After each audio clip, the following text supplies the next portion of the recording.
Aloha. Aloha. I'm continuing with my theme, the abiding rock, as it is found here in Turtle Island, Indian, who is first creator, and also in Maui, Hawaii, likewise, as first creator. But I'm going to digress a little bit, since we have good Hawaiian themes going here. This shell lei that I'm wearing, this is a Iwikale Oka, and it's kind of rare. This is from the island of Niihau, which is northwest of Kauai. And these shells are only found on a beach there. This is a family heirloom. And recently, this little island, which is also privately owned, so it has been totally conservative. There's nothing modern there. They still speak Hawaiian. I think at most they have a shortwave radio or something like that. Recently, a few months ago in the news, a neat little story came up. Who would ever hear of this little island? And what it was about was after the raid on Pearl Harbor, a Japanese fighter pilot landed his plane on this little island. Maybe ran out of fuel, and so forth, and so on. But he made some unfortunate moves, and he didn't live. And Native Hawaiian had collected all his personal goods. And somehow this passed on to an American serviceman who always wanted to return these personal effects to the pilot's family in Japan. But the man eventually, he had passed away, and so he passed it on to his son here in San Diego.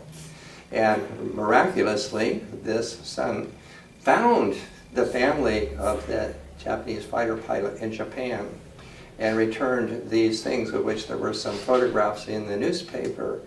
Some of these things were a unique form of Shinto prayer sticks, is what I can refer to. So that's a wonderful little human story that transcends the war. There. Now to continue with the abiding rock of Hawaii.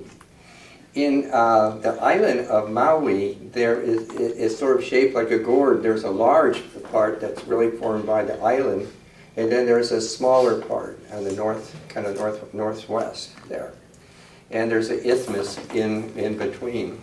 And if you drive up that from the isthmus towards the north, you come there to the heart of Maui. That's why Uluku Valley is called Iao Valley, which means the supreme light. And there is a huge, huge, huge rock there, over 2,000 feet tall. And this is actually called Iao. And Iao is figured like a mana lighthouse that is radiating mana all around that valley. Well, what strikes me right away is that Iao is an Egyptian name. And a mention of it in usage, the Copts are Christian Egyptian Crips. Gotta get that right. Copts are Egyptian Christians, and their written form of language became a form for scholarships to try and retrieve the ancient Egyptian language. The ancient Egyptian didn't have vowels, so a lot of these things are little iffies. But anyway, in that particular, the Coptic version regarding Christ, after the resurrection, Christ had his companions gather around him in a circle facing away from him, and that respectively they faced the four directions while Christos beckoned to the Father, Yao. So, and then the Yao followed by a sequence of magical names. The Yaquis of Sonora and Arizona are descendants of these Copts and still have much of the Egyptian in their ceremony. In the fourth section of the ceremony, the conclusion is called the circle. And in the circle, the Pueblo gathers round the captain of ceremonies, where he begins his address with Iao, Yoichue, meaning our universal leader. There are many other instances. Here in Hawaii, it's Egyptian. So here I have a replica here of this stone, Yao, here. And that's really what I'm referring to. And the chant that I'm going to read has been translated by Greg and Elizabeth Handy of the Bishop Museum in Honolulu. And the entirety of it, it's just titled Polynesian Chant. The entirety of this chant is Egyptian. It's the chant of Omo there. And also, Yao is also the name for, in Hawaii, for the sun hawk.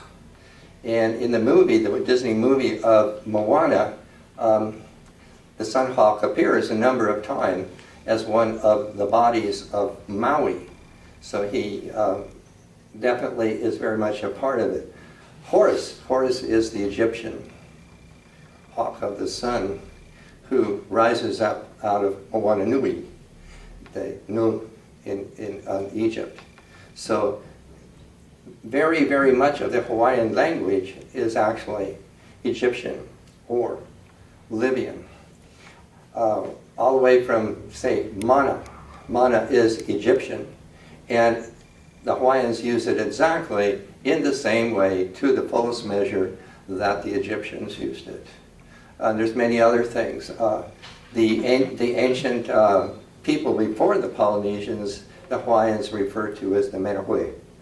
Well, the Menes are the first god kings of Egypt when Amon first declared Menes, and these became the god kings. And in that first epic was the appearance of Horus. So that's in this. Amon in Egypt brings light out of darkness, and Horus animates the words. So that's entirely in this, and there's many renditions, I'm trying to say, in the movie of Moana, which embodies the whole Polynesian myth, including the Egyptian. Egyptian petroglyphs, as I could refer to them, have been found in Hawaii. I don't remember what island.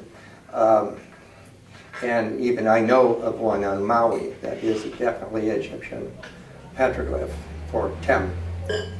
So there's a lot of evidence. There are people who claim that they are actually descendants of these early people who must have been Egyptians. Reportedly, the petroglyphs record an Egyptian expedition looking for gold. Whether this is connected with the Libyan navigator, Maui, maybe.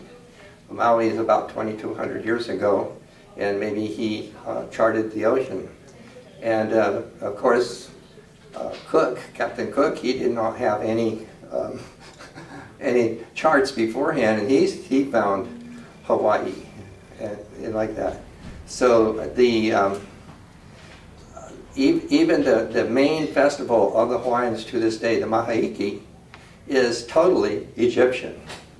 And it also caused the demise of Captain Cook, unfortunately, not understanding the timing that he landed. But part of the Maha'iki, the Hiki part, is Egyptian.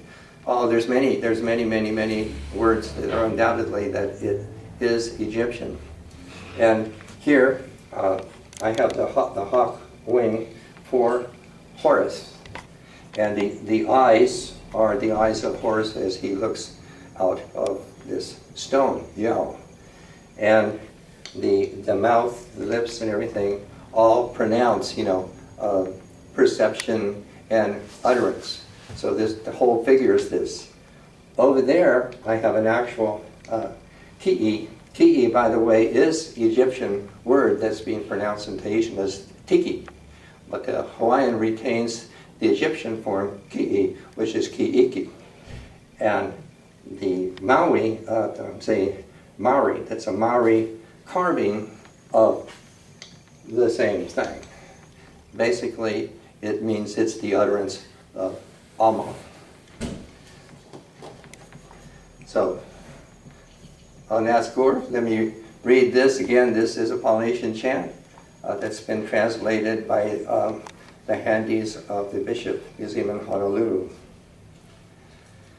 Yao dwelt within the breathing space of immensity when the universe was dark and water was everywhere. There was no glimmer of a dawn, nothing clear, no light. Then he began by saying, "Aha, that I might end my stony stillness, I now say, oh, darkness, now become a light possessing darkness. Aha!" And at once light showed herself.